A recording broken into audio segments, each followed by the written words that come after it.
Bonsoir Alexandre. Bonsoir Fabienne. Écoute, je suis ravie de te retrouver. Alors du coup, c'est la première fois que j'interviewe une personne pour la deuxième fois et c'est pour une bonne cause. Donc la première fois que je t'avais interviewé, tu avais donc enfin, l'association SOS Mère existe toujours, mais tu as été interpellé par les Gilets jaunes sur la question de la résilience alimentaire et du coup tu as fondé tu as initié l'association les Brigades d'ICRIM. Alors, est-ce que tu peux nous expliquer pourquoi ça s'appelle brigade et pourquoi qu'est-ce qu'un crime? Alors je vais repréciser un peu les choses. En fin de compte, les travaux de SOS Mère ont été assez suivis, étonnamment, par pas mal de personnes. Alors il y a eu des élus et pas que, des citoyens, dont les Gilets jaunes. Et certains ont trouvé donc urgent de faire ce que nous recommandions, à savoir mettre en place rapidement de la résilience alimentaire sur nos territoires. Alors pour ceux qui ne voient pas ce que c'est la résilience alimentaire, on va tout de suite planter le décor. Aujourd'hui, nous vivons une crise sanitaire. En tout début de la crise Covid-19, nous avions eu des transporteurs routiers touchés par le coronavirus, à un tel point que ces professionnels courageux face à cette crise avaient menacé de débrayer parce que c'était devenu insupportable. Il y a eu quand même des morts, il y a eu des personnes infectées et ça devenait très compliqué pour eux. Et sans eux, sans les transporteurs routiers qui transportent en fin de compte nos stocks alimentaires, eh ben, des supérettes et des supermarchés vides. Alors, c'est là où intervient la résilience alimentaire, la notion de résilience alimentaire, parce que naturellement, si les supérettes et les supermarchés sont vides, on se tourne vers le local. On se dit, qu'est-ce que nous pourrions manger en local? Et là, on a une problématique parce que nos territoires ne produisent plus assez d'alimentation en local pour maintenir la paix publique. Donc, c'est une vraie problématique. Et donc, ces gilets jaunes, à l'époque, m'ont demandé si je pouvais les aider sur les questions de brigade d'ICRIM. Je leur ai insufflé le terme brigade parce que, en fin de compte, je leur ai conseillé d'utiliser le droit pour bien cadrer les choses, pour bien cadrer leur action, leur intention, parce que bon, certains ne sont pas toujours, certains citoyens ont une mauvaise image de ces autres citoyens qui portent un gilet, et c'est un peu injustifié. Il y a, comme dans tout groupe, un peu de toutes les tendances. Et moi, les personnes là qui m'avaient sollicité ont vraiment une volonté de construire quelque chose d'intéressant pour l'intérêt général. Donc, brigade, bon, ça peut se discuter, ça fait un peu flic, mais je l'assume, hein, puisque en gros, c'est un devoir de police que d'assurer la sécurité publique, la sécurité civile, et le citoyen est impliqué là-dedans, dans ce maintien de la paix. On l'oublie souvent, mais les textes, les lois nous invitent, nous ordonnent parfois même, de penser à la sécurité des nôtres, à notre propre sécurité et à la sécurité des citoyens en général. Donc, brigade d'ICRIM, et d'ICRIM pour l'acronyme de document d'information communale sur les risques majeurs. C'est un document qui est rempli par les mairies, qui vise à expliquer aux administrés ce qui est prévu en cas de crise majeure.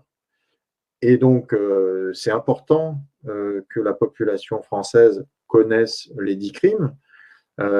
C'est important que les élus, les maires, remplissent les 10 crimes quand ils y sont soumis, euh, parce que justement, ça permet une meilleure coordination en cas de crise. Alors, toutes les communes aujourd'hui ne sont pas soumises aux 10 crimes. Il y en a environ 26 000 sur environ 35 000 communes.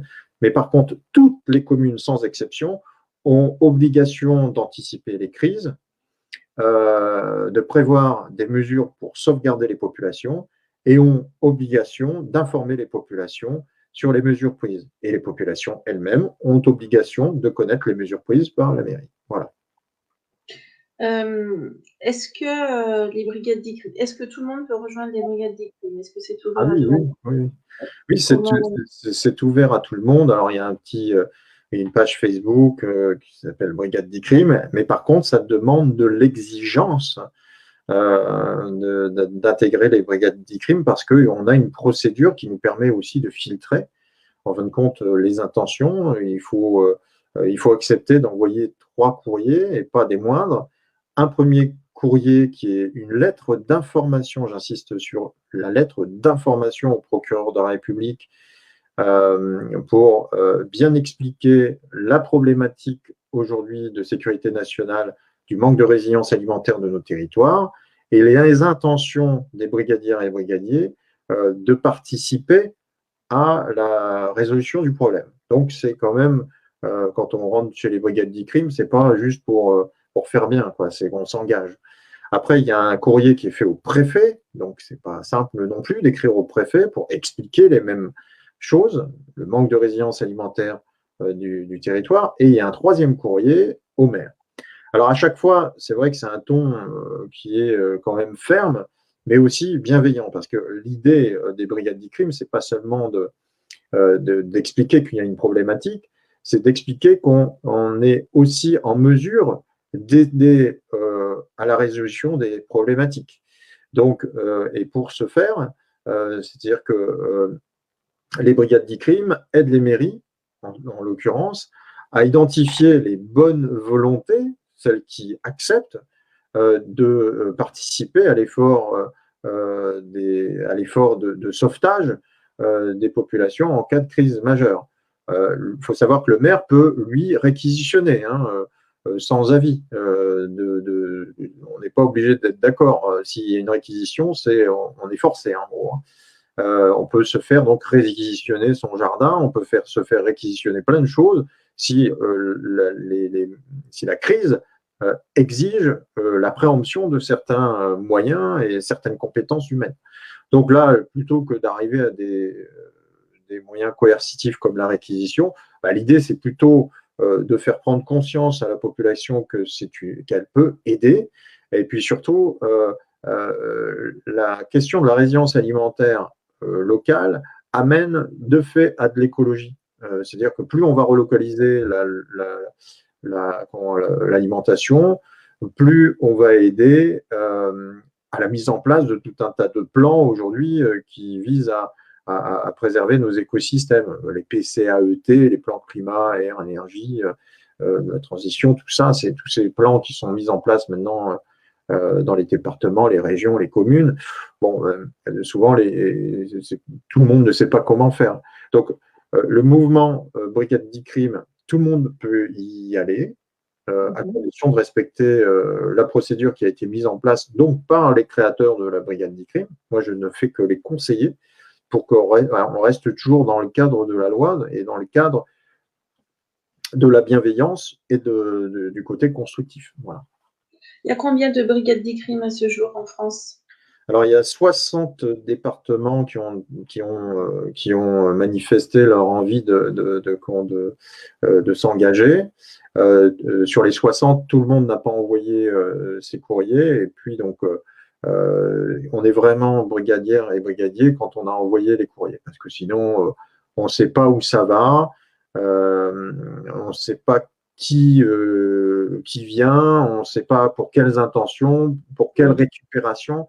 Et nous, on est, enfin, les brigades d'e-crime, quand je dis nous, parce que je les conseille très très souvent, on ne vient pas faire un parti politique, on ne vient pas faire un mouvement contestataire, on a un objectif qui est constructif. Voilà. Par contre, on fait vraiment de la politique, dans le sens du bien de la cité, mais on ne fait pas de politique politicienne, et il n'y a pas d'ambition politique de prendre un quelconque pouvoir. Ça, par contre, la nécessité de nourrir les ventres, ça, c'est une question de sécurité publique et c'est vraiment ce qui motive les brigades d'e-crime. Est-ce que c'est, enfin, moi, c'est des questions, tu le sais, qui m'interpellent depuis un an maintenant. Je voulais faire cette démarche, mais j'étais un petit peu seule. Et je trouve que le fait là qu'il y ait un groupe, je crois que c'est important qu'il y ait une force de groupe en fait pour aller faire ces démarches parce que seul, c'est un petit peu déstabilisant quoi, hein. Il faut aller au bout de ça seul, je pense que c'est vraiment, compliqué. Enfin, Ça, pour ça- avoir un petit ça peu demande du échappé, courage.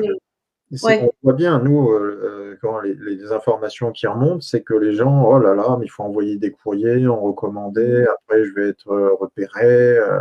Oui, mais si on veut faire quelque chose pour pour son pays, il faut déjà dire ce qu'on veut faire. Deux, avoir un cadrage de ses intentions. Et puis, trois, agir. Parce que c'est bien beau hein, d'être un révolutionnaire derrière le clavier et ainsi de suite, mais ça ne va pas bien loin. Hein. Donc nous, on a des personnes courageuses. Et pour que les personnes puissent comprendre où ça va, c'est pour ça que vraiment on a une certaine rigueur. Maintenant, je pense que les brigades d'e-crime vont être comprises euh, vraiment dans leur intention et dans le fond à partir du moment où il y aura eu de plus en plus de dégustation d'e-crime. La dégustation d'e-crime, si tu veux, on en parle maintenant ou c'est un peu plus tard. Oui, oui, maintenant c'est bien. Voilà. Oui, La oui. dégustation d'e-crime vise à faire se conscientiser la population rapidement à travers des dégustations. Donc, une nouvelle fois, c'est encadré par la loi, les gens sont responsables, on fait en place publique une dégustation. Alors, la prochaine a lieu le 28 à Bolène, elle est même soutenue pour le coup par la mairie. En tout cas, il y a eu une mise à disposition de moyens. La personne qui organise à Bolène cette dégustation a eu vraiment un très bon accueil de la mairie. Et donc l'idée, c'est de conscientiser en place publique le citoyen sur le fait que les produits locaux qui sont à déguster ne sont pas que des produits locaux dans le sens gastronomie, mais aussi des outils de sécurité nationale. Pourquoi? Parce que, effectivement, pour reprendre l'exemple, si les supérettes et les supermarchés, à cause d'un variant, par exemple, du virus qui neutraliserait les transporteurs routiers, étaient vides, ces supérettes et ces supermarchés, que trouverait-on en local? Aujourd'hui, on trouve quelques produits locaux, mais pas assez pour que toute la population puisse se nourrir. OK. Un maire, ce n'est pas un magicien. Un préfet non plus. Les responsables, en général, ne peuvent pas faire des miracles si la population n'est pas conscientisée sur les risques majeurs, sur les risques encourus. On ne peut pas, quand on est élu non plus, faire du trafic d'influence. On est d'accord, ça se passe, mais c'est puni par la loi, et là, ce n'est pas le sujet. Donc, on ne peut pas dire aux consommateurs, dis donc, vous allez consommer plus ça. Ce n'est pas possible, on n'a pas le droit. Par contre, il y a une obligation légale, une obligation de faire en sorte que les populations comprennent que moins elles consomment local, plus elles favorisent des circuits venant de loin, alors certes pas chers, mais qui, du jour au lendemain, faute d'énergie, faute d'une crise sanitaire, peuvent disparaître. Et là, il n'y aura pas assez de produits locaux. Donc la dégustation d'e-crime, c'est pour expliquer ça aux gens. Donc à travers une dégustation, les gens viennent, ils sont attirés, hein, toujours en place publique, dès qu'il y a des odeurs, dès qu'il y a de la bouffe, en général, les gens viennent, et on leur explique tout ça. On leur D'accord. explique que les produits qu'ils dégustent font de la sécurité et qu'il est important pour l'intérêt collectif, le bien commun, l'intérêt général, que les citoyens organisent les solidarités pour permettre aussi aux personnes qui n'ont pas les moyens de s'offrir du local, parce que c'est plus cher que des trucs qui viennent de loin dont on ne sait pas comment c'est fait, donc, leur permettre à ces citoyens modestes d'accéder à ces produits locaux. Et ça, donc, c'est de la concertation, c'est de l'intelligence collective. Mais ça doit se passer, parce que sinon, il y a très peu de chances que tous les plans qui servent aussi l'écologie soient mis en place rapidement. Ce n'est pas possible. Tant qu'il n'y a pas une adhésion populaire, c'est difficile de mettre en place quelque chose qui n'est pas accepté par cette même population. Concrètement, parce que je sais qu'il y a des gens qui ont un petit peu peur d'aller à des événements. Enfin, voilà. Donc là, c'est bien en extérieur. Là, à Bolène, dimanche, ce sera bien en extérieur. Ce sera un petit groupe Vous serez C'est dans le combien? respect des règles, Voilà. une déclaration faite en préfecture, une Mhm. manifestation pacifique et statique, dans le respect des gestes barrières, port du masque et ainsi de suite. Mhm. Bon, bref, une nouvelle fois, tout ça, c'est cadré pour qu'il n'y ait pas de débordement, puisque l'idée, c'est vraiment qu'on fasse, là, pour le coup, une forme de référendum d'initiative citoyenne. C'en est un. Hein, c'est comment on va repenser notre territoire, comment on va faire qu'on crée des solidarités, comment on fait des choses qui intéressent la vie publique. Et donc, c'est pas incompatible avec le fait d'en parler aux élus. Hein, et que les élus eux-mêmes, donc là, puisque le maire de Bolène est invité, et pas que le maire de Bolène, il y en a plein de maires qui sont invités, la préfecture aussi, à voir comment, justement, on arrive à conscientiser. Parce qu'aujourd'hui, ce travail n'est toujours pas fait. Le travail de sensibilisation des populations sur les crises majeures n'est toujours pas fait. Donc là, c'est le citoyen qui le fait de lui-même, je le répète, dans une démarche pacifique, constructive, et puis, bon, on va voir ce que ça va donner. Mais je pense que si le résultat est bon de cette dégustation d'e-crime, qu'en fin de compte, sur les personnes qui ont dégusté des choses, effectivement, il y a beaucoup de citoyens qui se mettent à parler du fameux d'e-crime qu'ils doivent connaître, eh ben, on aura de plus en plus de personnes qui voudront rejoindre les brigades d'e-crime et seront rassurées sur le fait de d'écrire au procureur, d'écrire au préfet, d'écrire au maire. Et je le répète, c'est ce que j'ai conseillé de faire aux brigades d'e-crime pour éviter d'être infiltré, justement, d'être repris politiquement. Chaque citoyen, au regard de la loi 2004-811 de modernisation de la sécurité civile, doit faire ce qui va être fait là, typiquement, le 28, c'est-à-dire sensibiliser les populations sur les crises majeures. D'accord. Donc là, c'est la première dégustation à Non, c'est Bolène? la deuxième. La première a eu lieu à La Roche-sur-Yon. D'accord. Pablo Servigne y avait participé numériquement. Donc, on attend des confirmations de qui va venir. Peut-être Stéphane Linou, parce qu'on compte bien organiser aussi une table ronde pour renfoncer le clou. C'est-à-dire qu'aujourd'hui, il y a pas mal de brigadières et brigadiers d'e-crime qui savent dire à peu près ce que je dis. Maintenant, il y a des fois, il manque encore un tout petit peu de détails pour convaincre les élus. Si Stéphane Linou est là, bon, moi j'y serai, donc je sais articuler ces concepts-là, mais si Stéphane Linou est là, c'est d'autant mieux parce que c'est le père de cette alerte qui date de 20 ans hein, sur le manque de résilience alimentaire hein, des territoires. Donc autant qu'il soit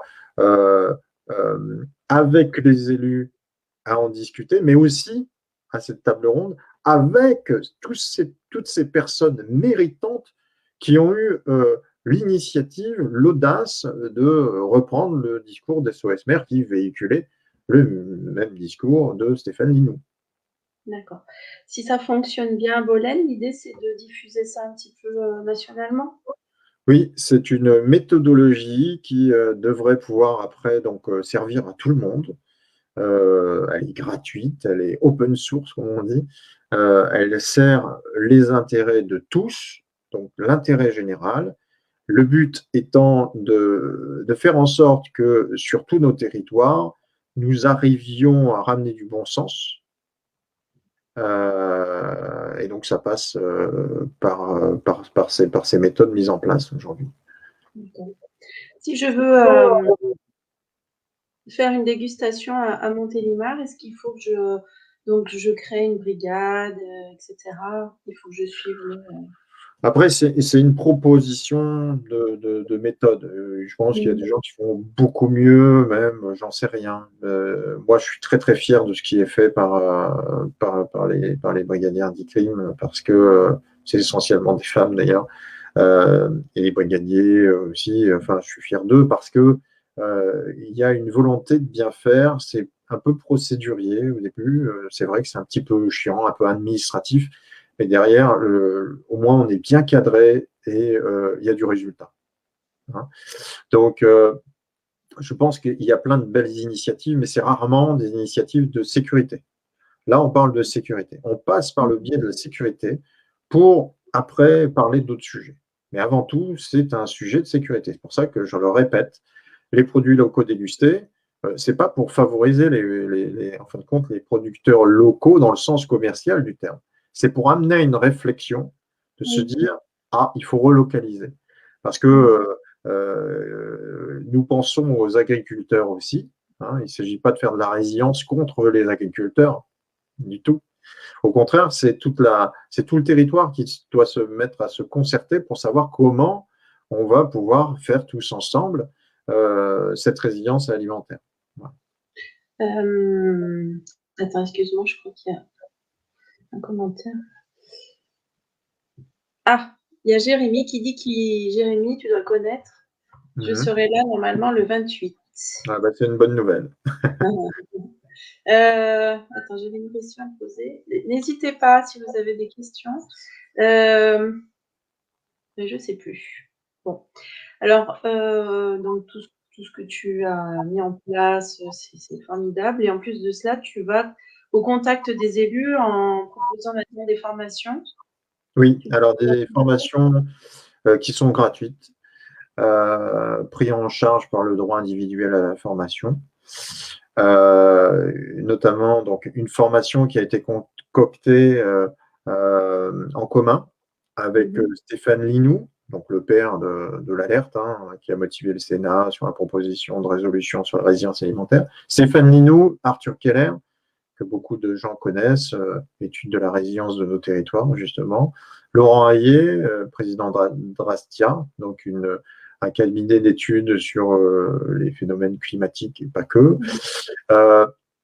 et qui conseille aussi sur les résiliences possibles. Et puis moi-même, voilà, avec mon parcours sécurité que certains connaissent. Bon, bref. Et donc, on a concocté une formation qu'on délivre aux élus, qui, en fin de compte, nous permet de bien imprégner les consciences des élus et des maires sur ces problématiques de crise systémique. On connaît, quand on est maire et élu, la crise majeure, donc la crise géologique de type sécheresse, inondation, bref. Et puis la crise technologique avec une problématique sur une centrale polluante ou nucléaire, bref. Mais on connaît beaucoup moins les crises systémiques. Typiquement, la Covid-19 est une crise systémique. Qui aurait pensé qu'un virus en Chine aurait fini par complètement restructurer nos territoires? Ben, c'est une crise systémique. C'est le système mondialisé qui se met à dysfonctionner et qui a un impact sur notre territoire. Donc, cette formation que je fais et que Arthur fait, Laurent et Stéphane font, vise à informer à informer les élus sur ces problématiques-là, les faire participer à des ateliers de gestion de crise systémique pour préparer les territoires à des crises qui vont vraiment impacter fort nos territoires. Par exemple, une crise sur l'énergie, un problème géopolitique qui nous empêche d'avoir autant d'énergie qu'on en a besoin, et nos plans communaux de sauvegarde et autres plans de sauvegarde des populations dysfonctionnent eux-mêmes. Pourquoi? Parce qu'aujourd'hui, nos territoires sont très dépendants de l'énergie. Donc, il faut commencer à penser à tout ça pour rester toujours en mesure, quand on est maire, de préserver les troubles à l'ordre public, être en mesure d'empêcher des émeutes. Et donc, c'est pas avec une dégustation d'e-crime qu'on peut faire ça. Là, il faut vraiment se poser sur une journée. C'est pas très long hein, pour autant, mais là, on rentre bien en imprégnation de ce qu'est une crise systémique, quelles sont les ressources locales, quels sont les axes pour justement mieux préparer le territoire. Et voilà ce que je fais aujourd'hui. Donc, du coup, tu disais que c'est pris en charge par le DIF. Alors, c'est donc une décision personnelle de l'élu de suivre la formation. Oui, c'est-à-dire que les élus, le maire a le droit donc de demander à la Caisse des dépôts de suivre une formation. Aujourd'hui, il y a beaucoup d'élus qui ont été fraîchement élus Et donc, ils découvrent le budget municipal, ils découvrent l'urbanisme. Et pour autant, c'est sur ces formations-là, urbanisme, budget municipal, c'est sur une inertie qui ne considère pas les crises systémiques. Pourtant, on en vit. L'urbanisme, il va falloir le revoir. Pourquoi? Parce qu'on ne peut plus se permettre d'artificialiser des sols. On ne peut plus se permettre de bétonner des sols qui pourraient servir justement à la production de résilience alimentaire qui nous fait défaut. Il existe les projets projets alimentaires territoriaux. On ne peut pas continuer à mettre des dalles en béton partout si on doit refaire de la relocalisation alimentaire. Donc, et puis, c'est pareil, les budgets sont plutôt contraints. Il existe des mécaniques sociétales qu'on explique lors de nos formations qui nous permettent, sans argent quasiment, de mettre en place des solidarités qui servent, en fin de compte, les élus. Justement, des sortes de bénévolats et autres qui vont aider les élus dans la mise en place de tout ce qui leur est demandé de faire aujourd'hui.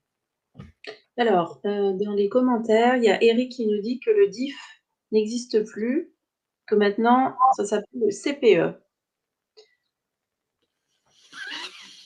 Il y a une réforme en ce moment du DIF qui est en train de… Mais pour l'instant, à mon sens, il existe encore, puisque l'Institut supérieur des élus utilise le DIF et il n'y a pas de problème.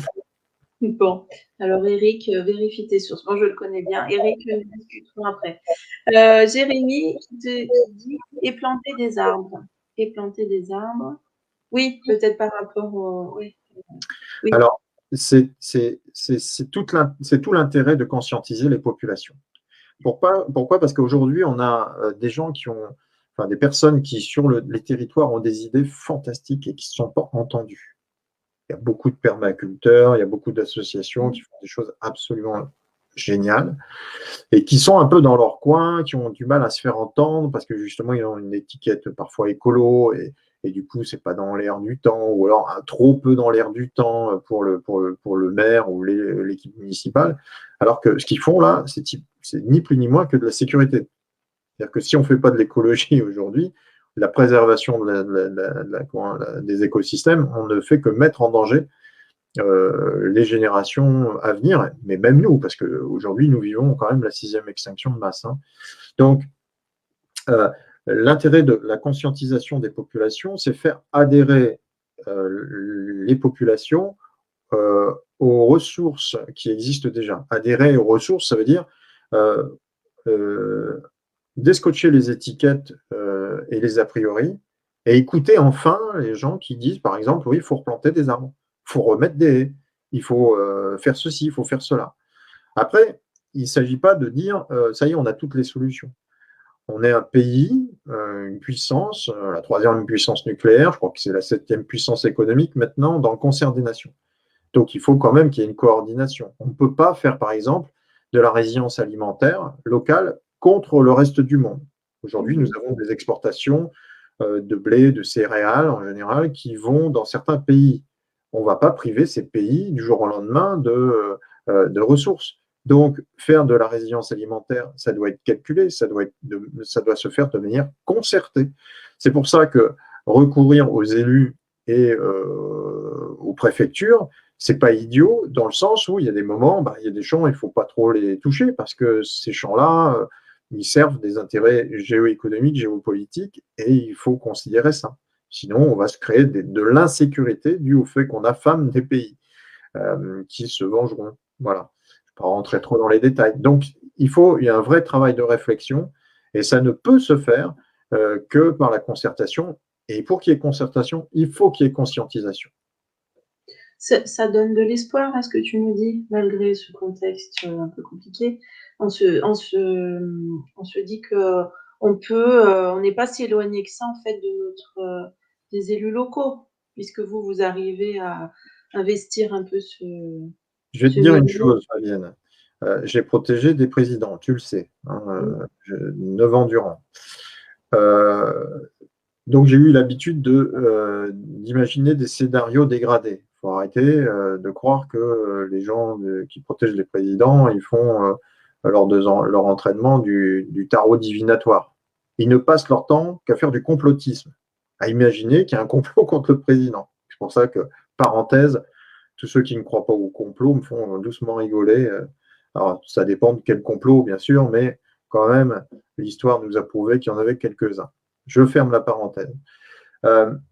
Je sais que pour arriver à bien protéger quelqu'un, il faut imaginer donc un scénario dégradé.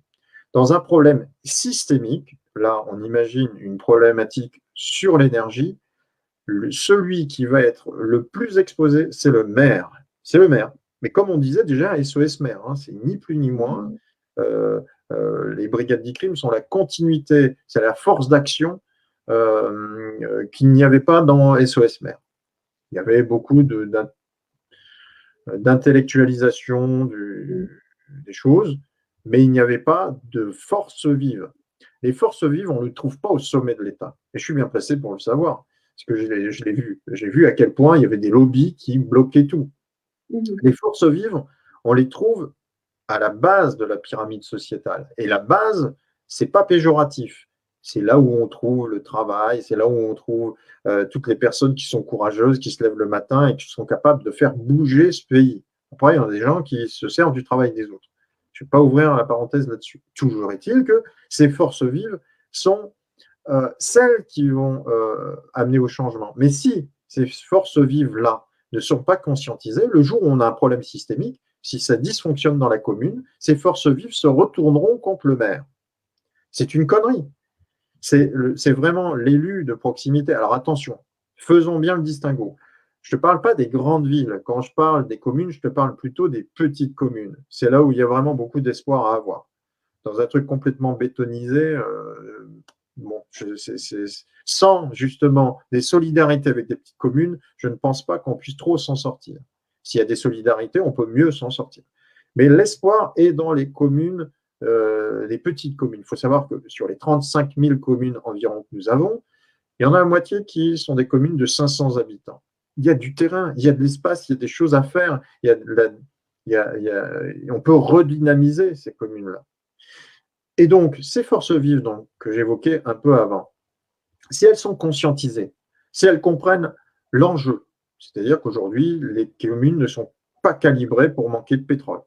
Si elles commencent à dire, mais moi, je suis un géo-trouve-tout, moi, je vous dis qu'un jour, vous aurez peut-être bien besoin de ma CIVI, vous aurez peut-être bien besoin de mon huile végétale là, que je produis et que j'arrive à faire tourner ma 205 diesel avec.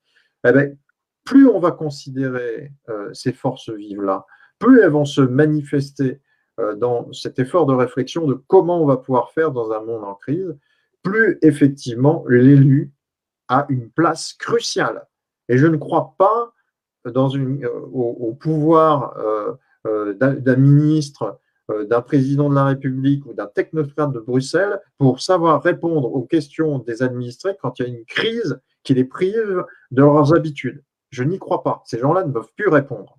Il n'y a que l'élu en local qui connaît assez bien son territoire et connaît assez bien ses élus, ses maires, les ressources locales, les solidarités à activer pour faire front à une crise. Le problème, c'est qu'aujourd'hui, il y a de plus en plus de personnes issues des villes qui viennent en campagne parce qu'ils ont peur des confinements, ils ont peur de ceci, ils ont peur de cela.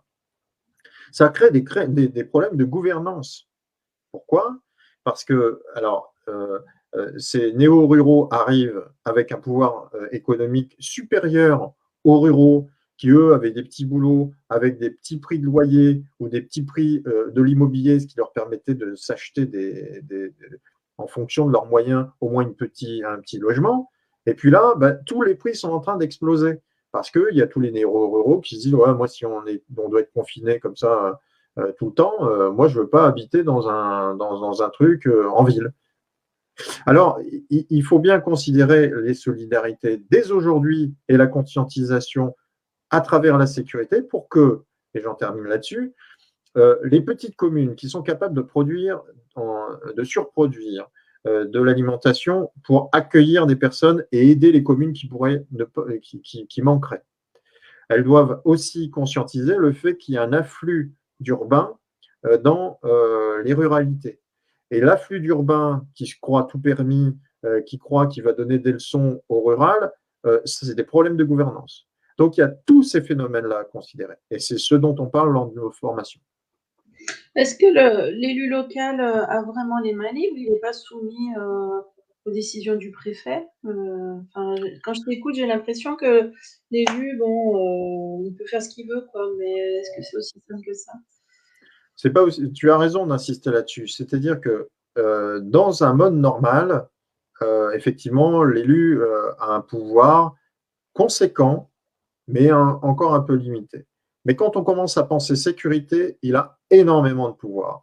Et c'est-à-dire que quand justement on réouvre son code pénal ou qu'on l'ouvre pour la première fois ou code de procédure pénale et qu'on va à l'article 121.3 du code pénal justement sur le manquement à l'obligation de sécurité, ça concerne tant le maire que le préfet.